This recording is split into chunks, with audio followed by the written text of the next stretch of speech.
السلام عليكم ورحمة الله تعالى وبركاته متابعي الكرام، مرحبا بكم في فيديو جديد. قبل ما نبدأ اللهم صل وسلم وبارك على سيدنا محمد عليه أفضل الصلاة والسلام. نبغي نشكر الأخوات اللي تيساندوني ويتفرجوا في الفيديوهات ديالي من الأول حتى التالي.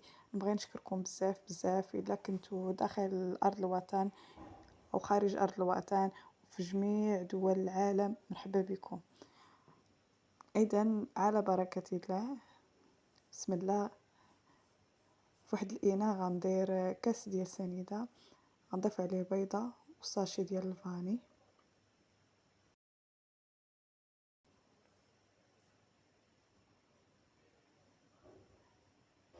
غنخلط العناصر مع بعض مزيان حتى يذوب لينا السنيدة وينسجموا العناصر.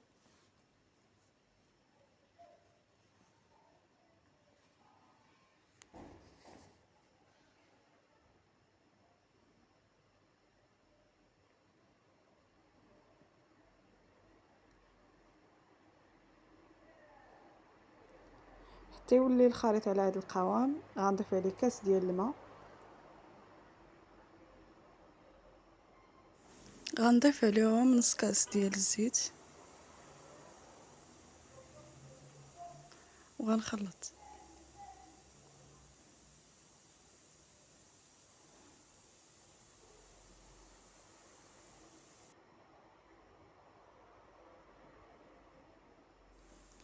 غنضيف 2 كؤوس ونصف ديال الدقيق اللي كنت مغربلاه من قبل.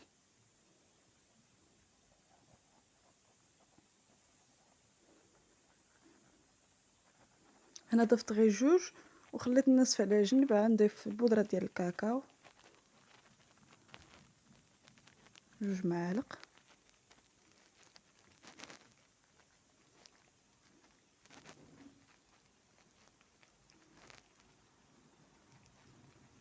واحد الخماره حمراء.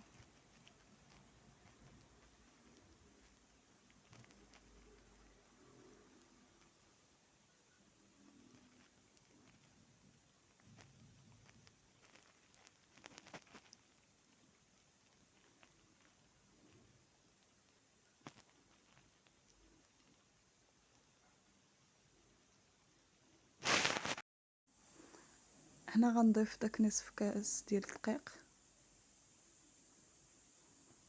وغنخلط الخليط كامل ونرجع معكم.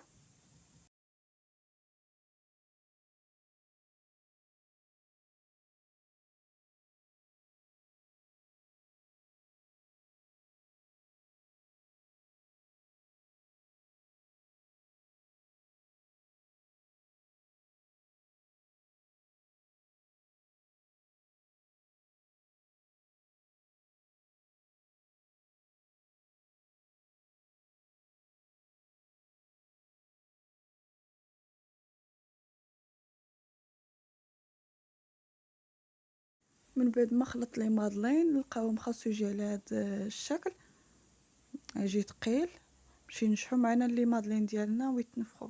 هنا وجدت لي كيسيت اللي غنعمروهم بالخليط ديال المادلين.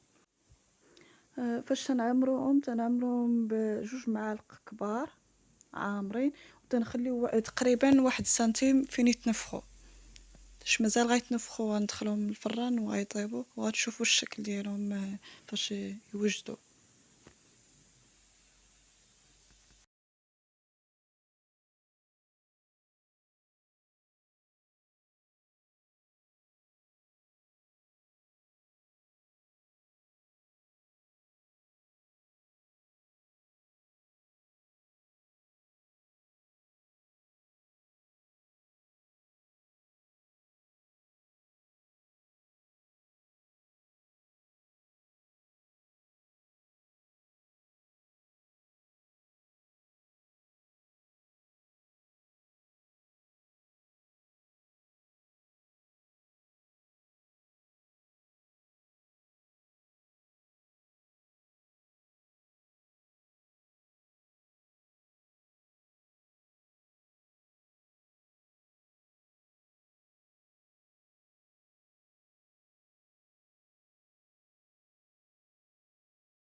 من بعد ما عمرتهم كاملين غنزينهم برقائق اللوز. لا توفروا ليكم ديروهم، ما عندكمش ما ديروهمش، اختياريين. لا الا عندكم حبيبات الكوكيز، المهم التزيين تيبقى اختياري.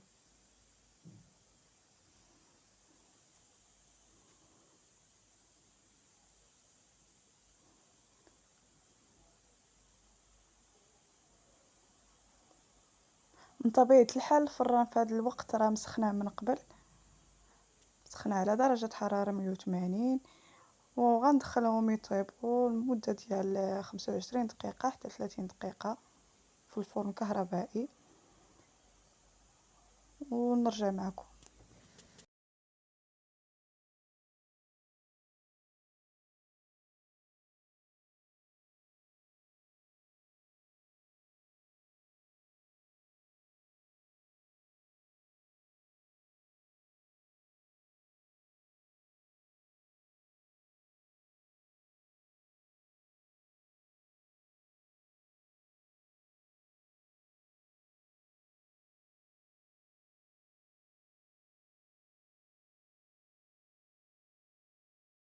لي مادلين اللي وجدت معكم هما هادو، جاو على هذا الشكل. نتمنى ينالوا اعجابكم، وإلا عجبكم الفيديو ما تنسونيش من لايك وتبارطاجيو الفيديو مع الاهل والاحباب باش القناه تزيد تكبر.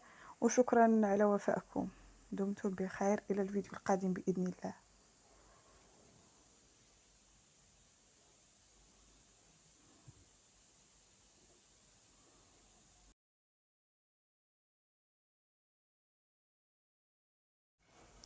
بالنسبه لي مادلين كما تشوفوا عن قرب جاو على هذا الشكل وتنفخوا بهذا القدر. لا بغيتو دهنوهم بشويه ديال الناباج اولا شويه ديال العسل اولا الكونفيتور، لكم الاختيار. نتمنى ينال الفيديو اعجابكم، ما تنساوش تبارطاجيوه مع الاهل والاحباب لتعم الفائده وتزيد القناه تكبر. وشكرا على دعمكم ووفائكم. الى الفيديو القادم باذن الله.